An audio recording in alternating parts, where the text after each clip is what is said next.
Hello, everyone. We are going to give people a minute to log in here. It's kind of a busy day, so looks like I might be running this office hours solo because Marshall's bouncing around and everybody's bouncing around.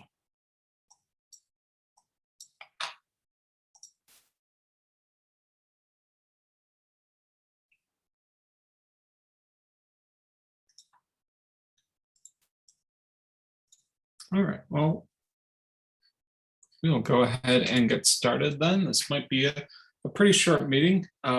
Since I'm kind of running the meeting myself this week, go ahead and post things in the chat or feel free to unmute yourself if you've got any questions as we go through. So yeah, office hours, September 16th, 2021. We are going to kind of review some of the things Claris has been talking about over the last month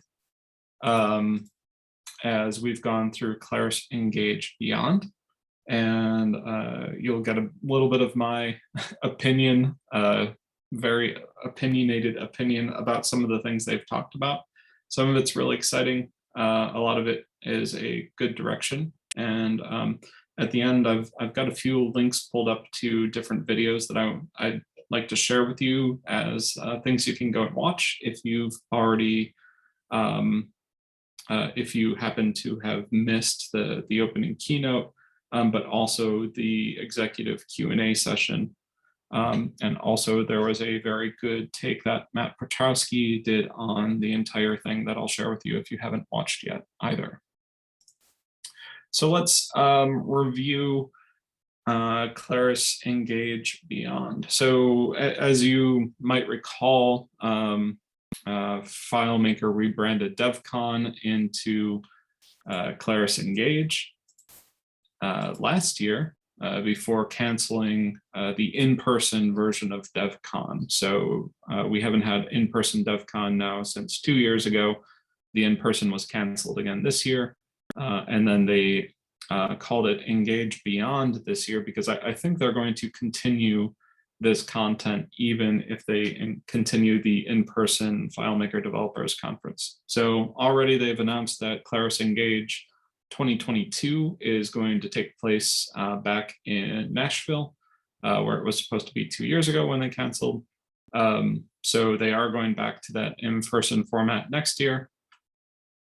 And but I think what they're going to try to do is continue this online Engage Beyond kind of season of learning, I will call it. So Engage Beyond it differs from their online Engage last year, where they released a whole bunch of sessions all at one time over the course of a couple of days.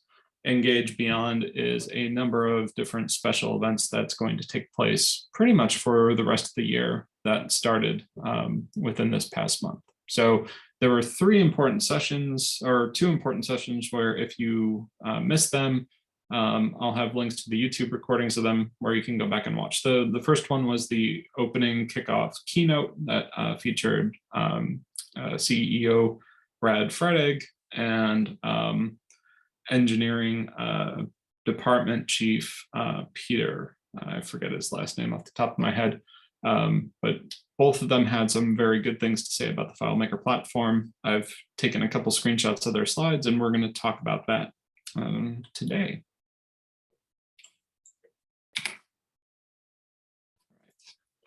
So we're going to start off with the big announcement, and this is kind of something that's technical. So if you're not a developer and you're on this call, then you might want to go grab a cup of coffee while we talk about the technical aspect of things.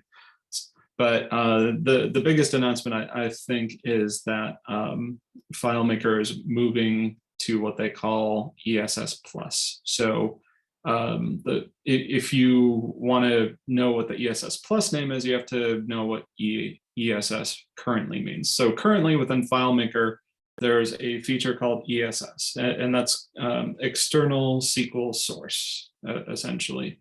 where you can connect to a different database that's not FileMaker, like a SQL database or an Oracle database or a DB2 database, a bunch of different other databases, and you can use some of the features of that like you would be using a FileMaker table. So you can put it in your relationship graph, you can create a layout that's based on that information.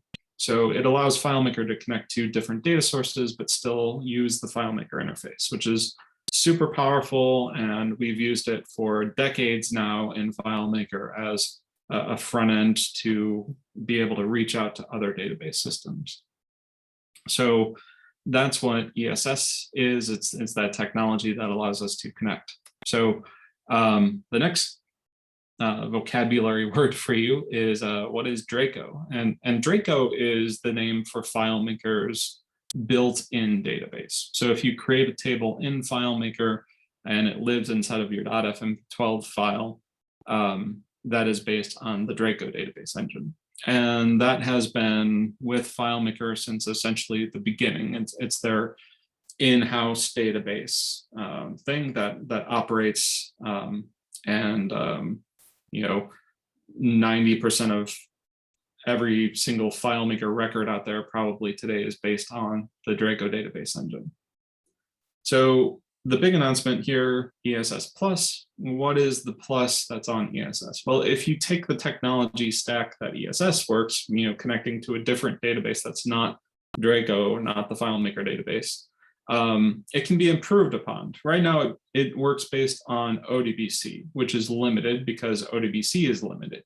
So you're not able to do things like store container data natively through ESS, or there are certain field limitations that you can't do, like you can't set a global field for ESS.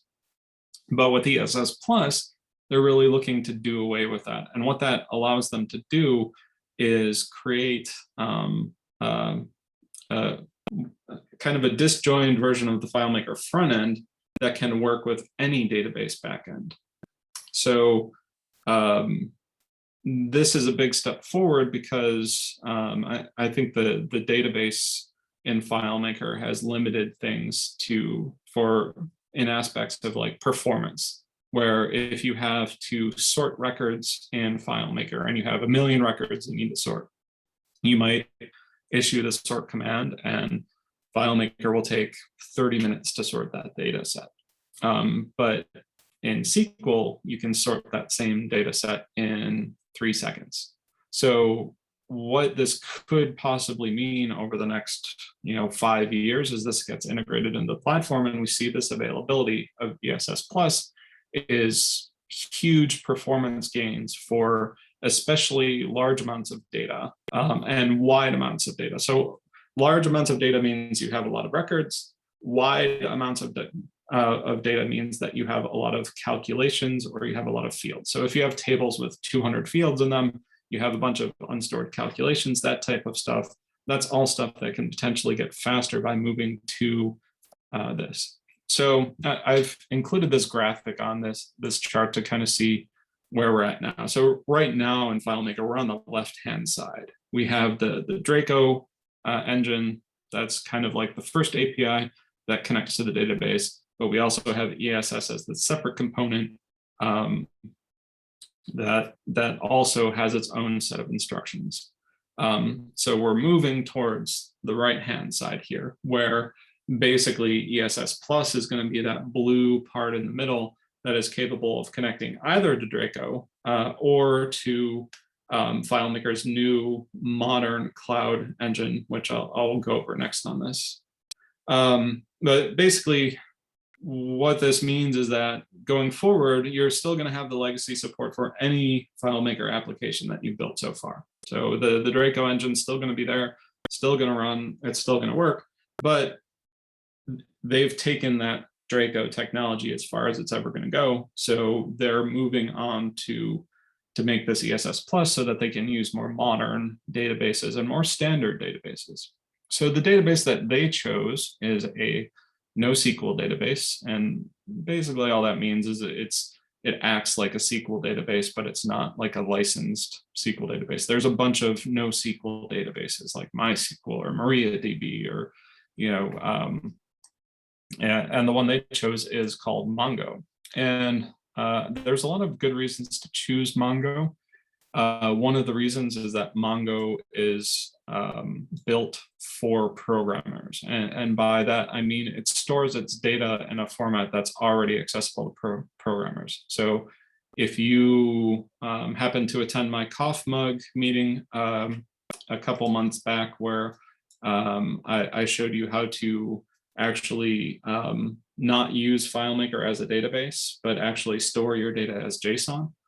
Mongo database, MongoDB, actually stores your data in like a JSON format. So that makes it highly accessible to programming actions. So everything like the FileMaker's data API is going to speed up, and it's going to be a lot easier to move data back and forth with this.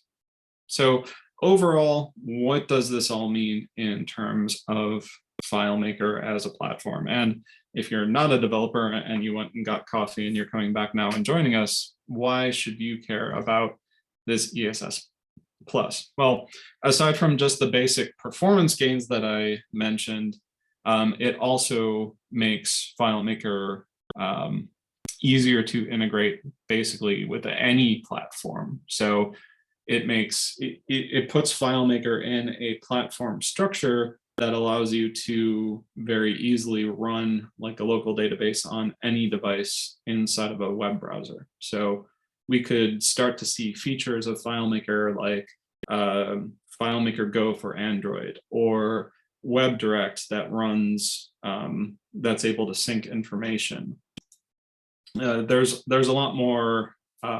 There's a lot more that FileMaker, or a lot more that Claris can do with the FileMaker platform based on this. So it'll allow us as developers to bring you, the consumer, more, more modern features, things like better mobile apps, better web apps, that type of thing. So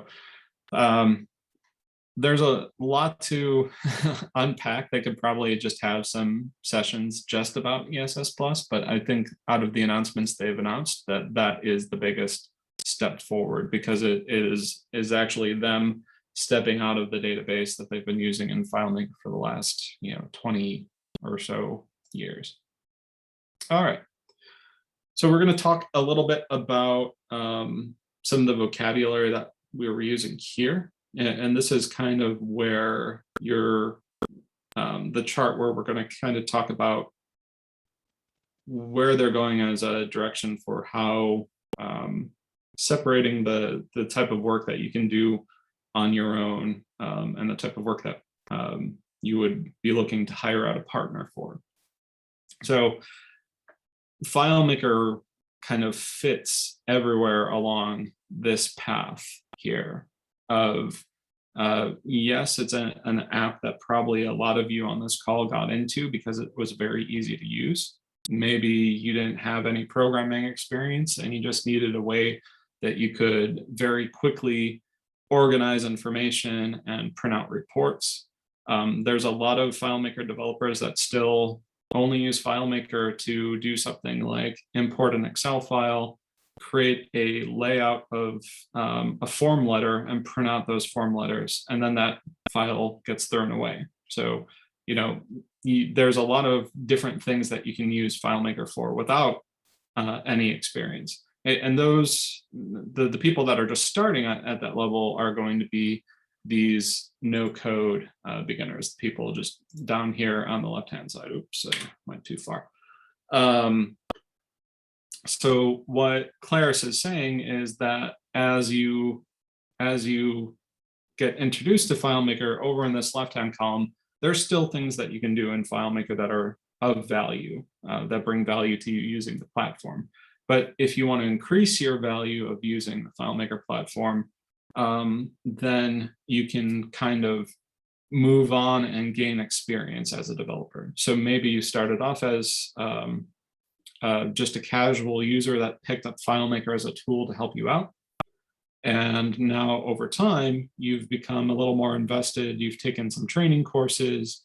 and you're now like in an official capacity, you're maybe an in-house developer, like you're the person at your organization that's in charge of updating your FileMaker system. So now you've kind of graduated here in the middle to this low code citizen developer role. So citizen developer is kind of the in-house developer, or the person that's responsible for that.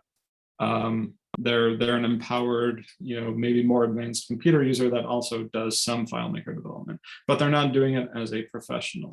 So that is where this end, up here in this orange part of the curve is coming into play. So this is kind of the new terminology that FileMaker is introducing to kind of fill the gap between those people that might do a little bit of FileMaker work to people like me who are over here on the right-hand side, the pro code people that are coding in JavaScript and PHP and doing API integrations and things. So this orange part here is a new zone that they're calling in this called professional low code, which basically means that you're able to produce professional level features that on other platforms that aren't FileMaker would require you to hire an expensive consultant.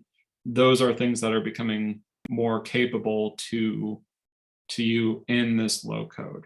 So examples of things that fit into this orange line here are things like add-ons. Add-ons are things like JavaScript charts that you can very easily drag and drop and start to integrate into your system without knowing how to code JavaScript.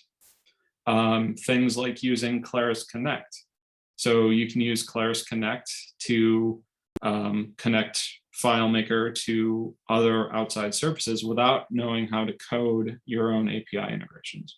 So this was something they introduced. So they introduced this pro code, low code, no code vernacular and vocabulary for describing how different developers work with the system, but also if you want to, if you're one of the no code beginners and you want to get there's a path through the FileMaker community and with partners training you to be able to get up to these levels where you're doing your own professional and low code, and eventually becoming a pro code developer as well.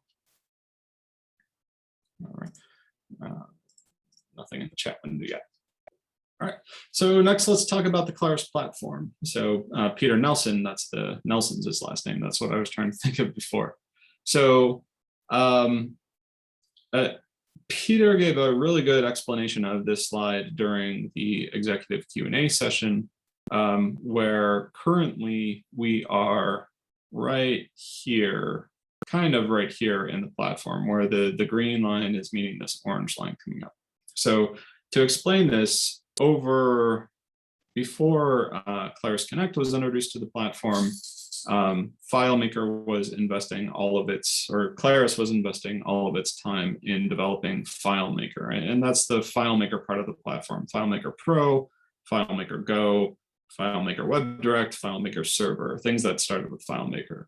Once Brad took over and created this new direction for the company, and they rebranded back to Claris, they started introducing new products as part of this. So they had Claris, they're calling it Claris Cloud. It was initially FileMaker Cloud, but Claris Connect was their first real new product in years. So what they're showing you now is that as they add stuff to a unified platform, they're investing in the unified platform to give you more value, growth, and innovation as a whole over time versus just focusing on one product.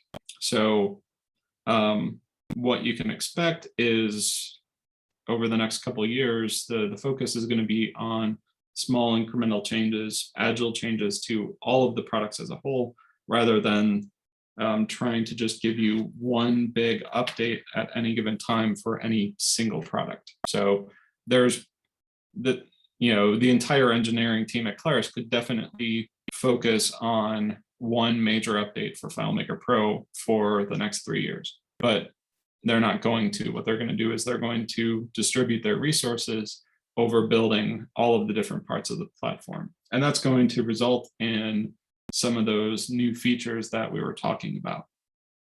So new features like maybe an Android client for running FileMaker Go on Android devices. Maybe it's going to be the next generation replacement for WebDirect to make the direct to web FileMaker portions a lot easier to do. But rather than focusing on one thing at a time for releases or for testing, everything's going to be kind of evenly distributed so that every part of the platform is always getting better updates. So this was a good graphic to kind of explain how their growth over the next couple of years is going to go. So like I said, right now we're kind of right here where the green line meets the orange line. So we're just getting to the point where they're going to start rolling out all the different changes. All right. So the next thing I wanted to touch on is their next gen cloud initiative. This actually wasn't new to this recent keynote. They had actually announced this next gen cloud initiative back when they were adding Claris Connect, and they were launching the next version of FileMaker Cloud, FileMaker Cloud 2.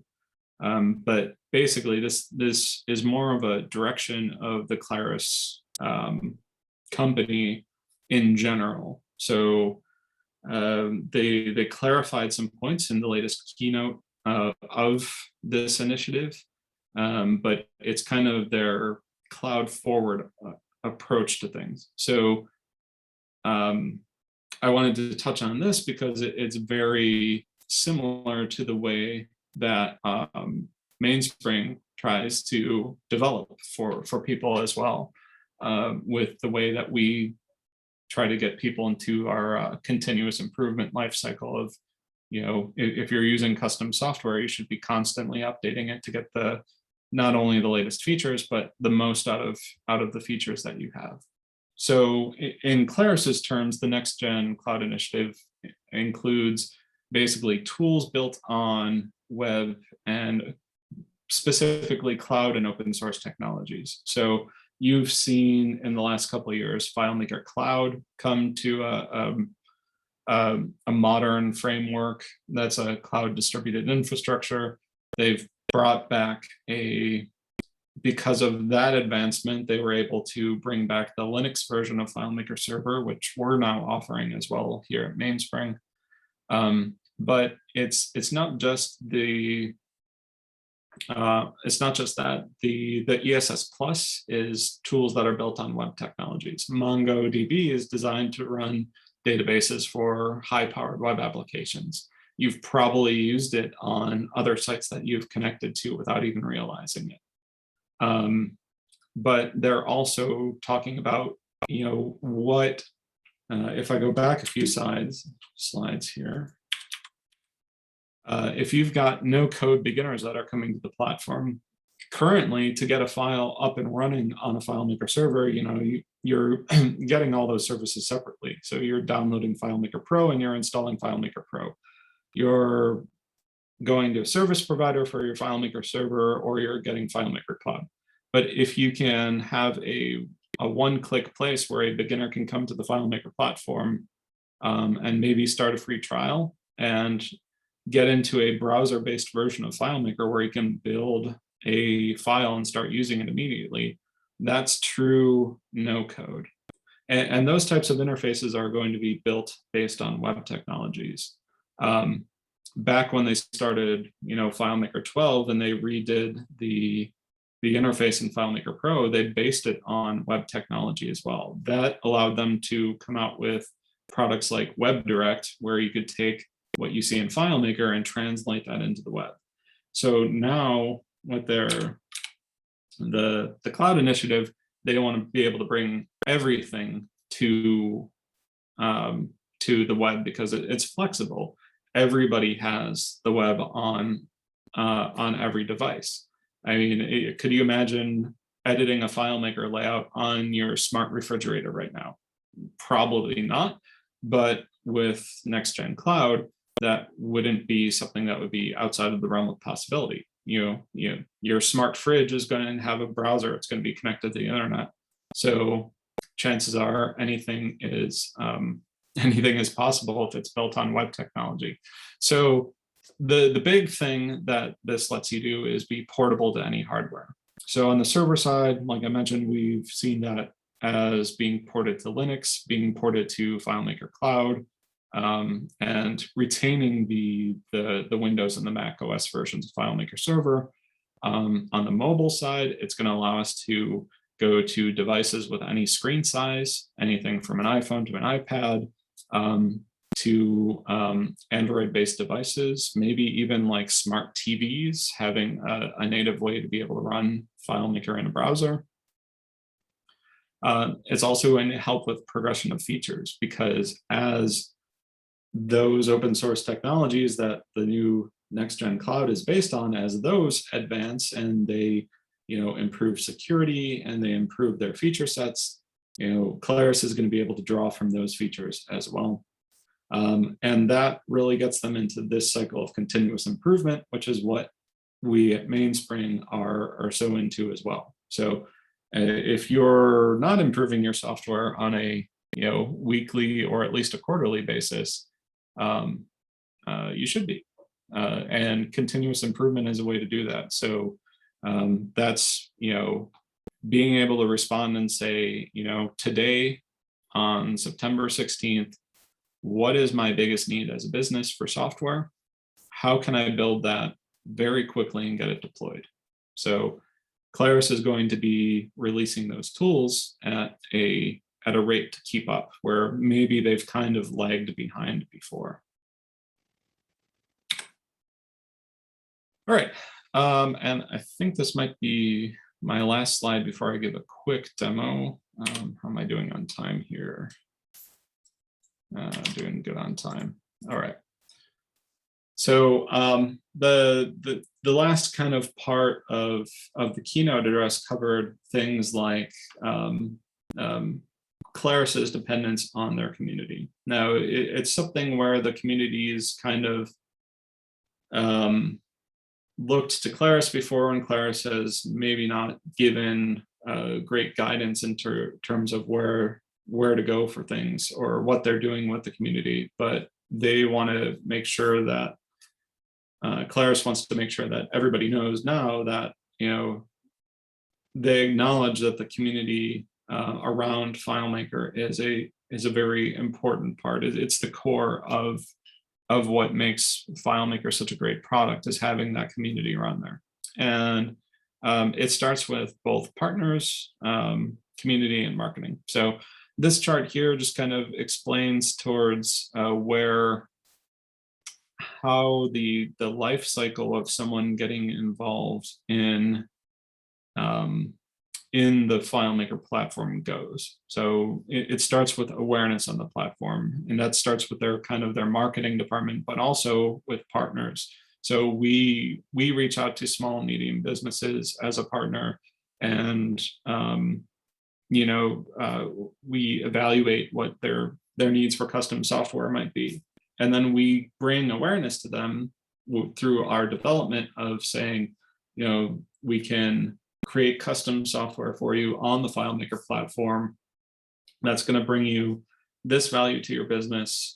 It's going to give you the ability to automate your processes around your business and be able to help you,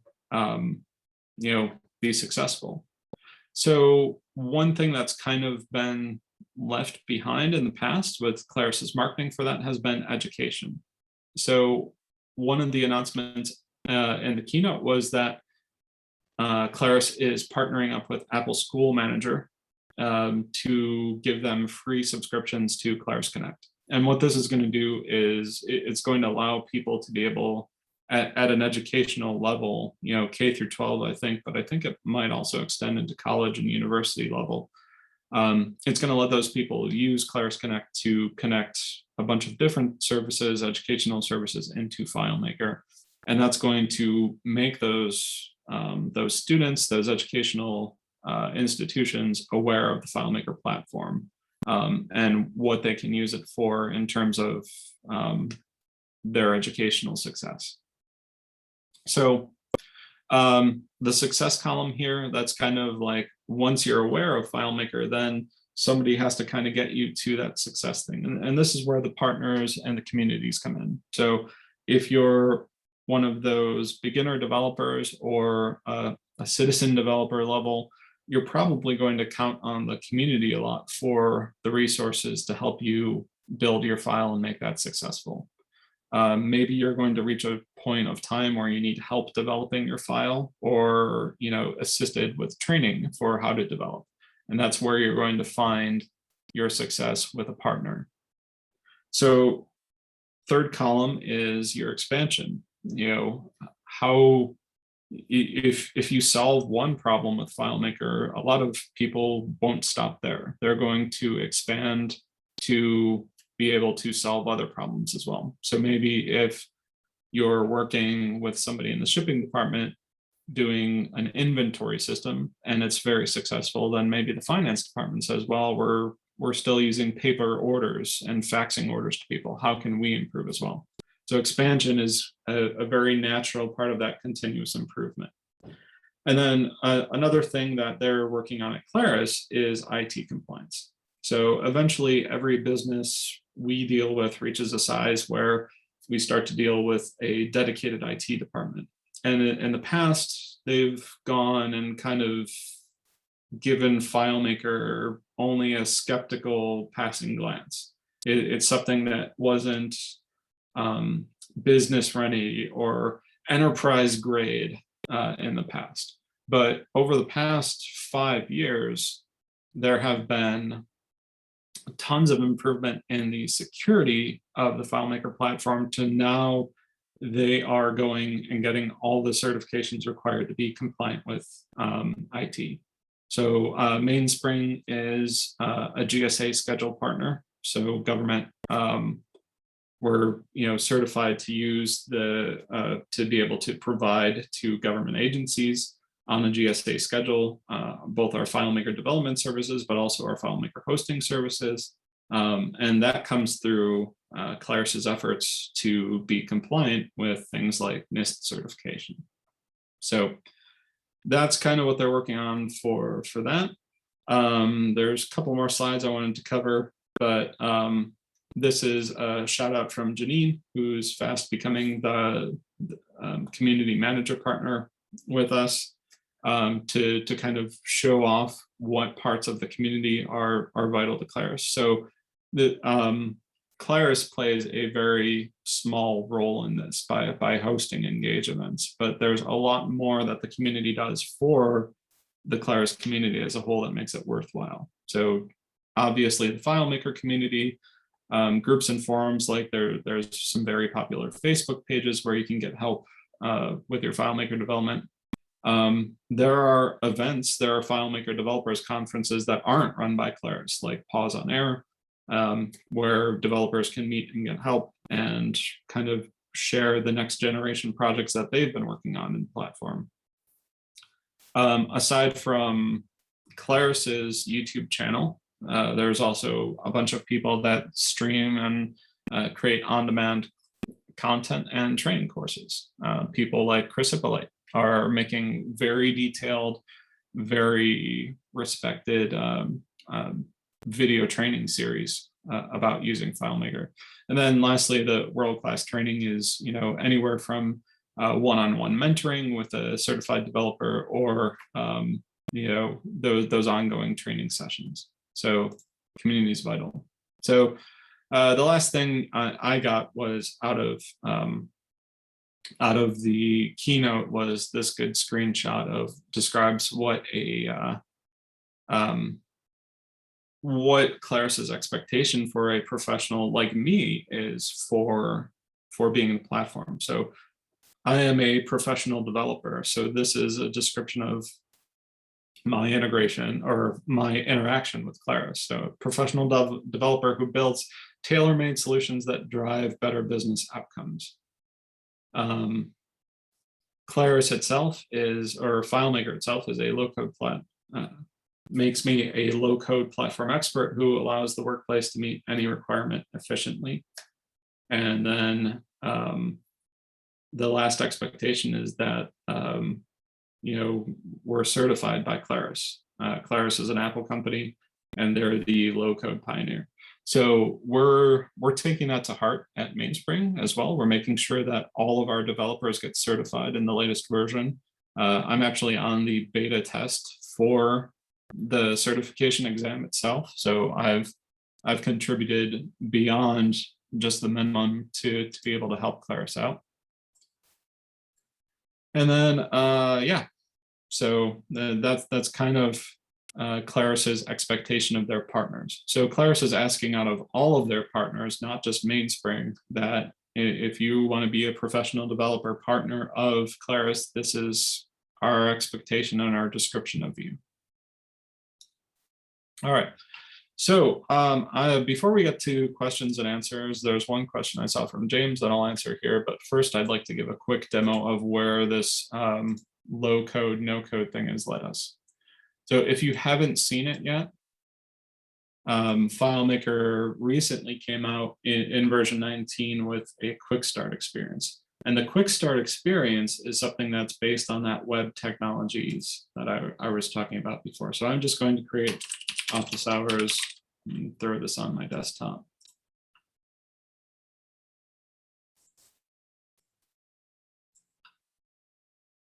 And maybe it's not going to work because I have it blocked.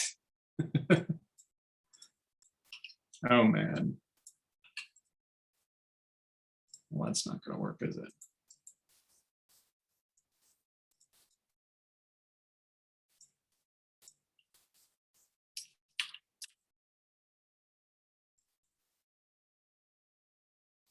Let me see if I can get this to work really quick.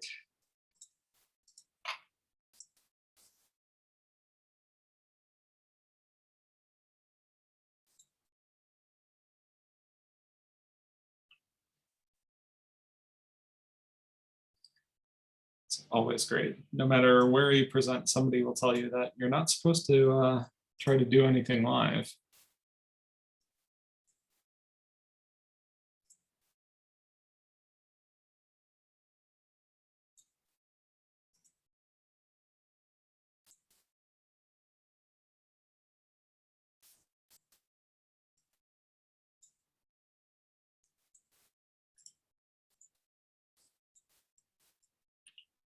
Well, I guess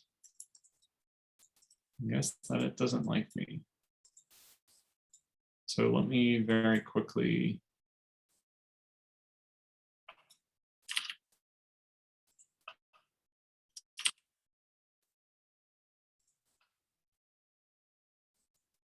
and pull up a video instead so I can show this to you how it looks.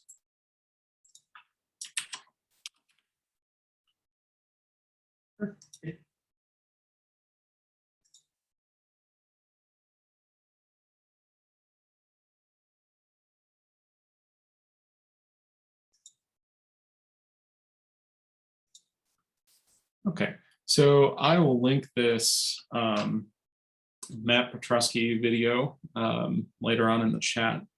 But basically, this is what my window is supposed to look like. It's this quick start experience. And what this lets you do is drag and drop fields into place. It lets you create fields in a grid style. It lets you create fields on the left directly inside of this interface. But this entire interface here that you're seeing is built on web technology that will eventually be accessible to you in a browser. Now you'll notice it's not the full FileMaker experience. It's a limited experience designed for those beginner developers to be able to create their fields, to drag them and drop them into place, and to be able to organize them. But also use features like the add-ons where you're able to pop in a Kanban board specifically in there. And when you're all done with that, there's a little done button up here at the top right that you can hit done, and your .fmbtl file is generated and you're done. So the quick start experience is designed for you to essentially say, I need to create a new database for doing something, and be able to put all that together in one quick sitting. So not have to build it over the course of weeks or something. So this creates very small task-specific databases very quickly. So he's showing you here that if you actually look at this while it's running, and probably the reason why I can't run it successfully on my computer is I actually run Node on my computer, so it's probably fighting. But this is running Node.js, which is a JavaScript-based like local server process in this little browser window. So it's a next-gen FileMaker thing because it's not traditionally the interface that we normally have for building FileMaker files. So that's kind of what I wanted to show you there. Sorry, my computer isn't capable of running the quick start experience though. So let me restart FileMaker. I'm going to give you our tip and trick. Then I'm going to answer questions. So file recent. So let me do.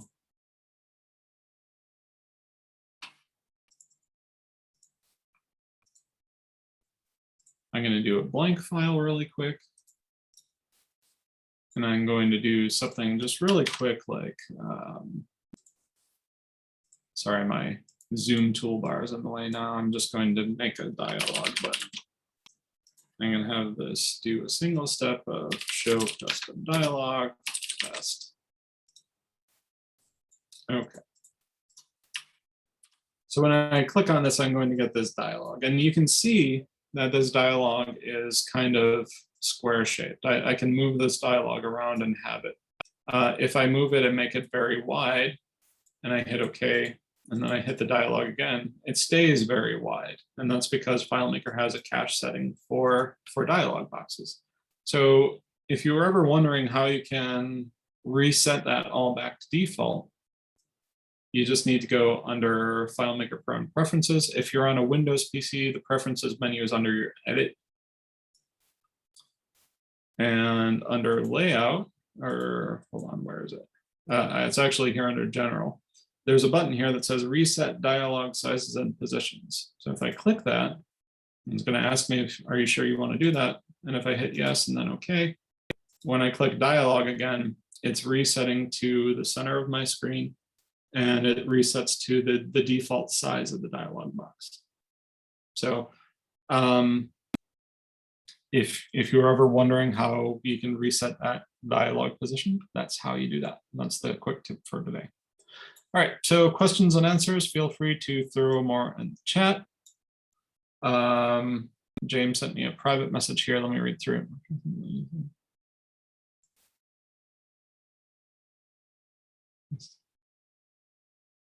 Oh, so this is a really good question. So if you're presently using FileMaker and ESS to connect to another database via ODBC, ESS Plus will continue to do that. So the regular ESS is not going away. You're still going to be able to connect to ODBC.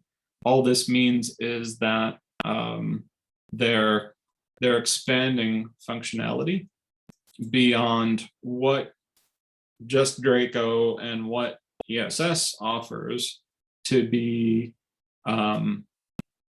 more accessible towards. So basically, if you could do everything you could do with a FileMaker table currently with ESS, that's essentially what ESS Plus is. So it's being able to actually alter those tables rather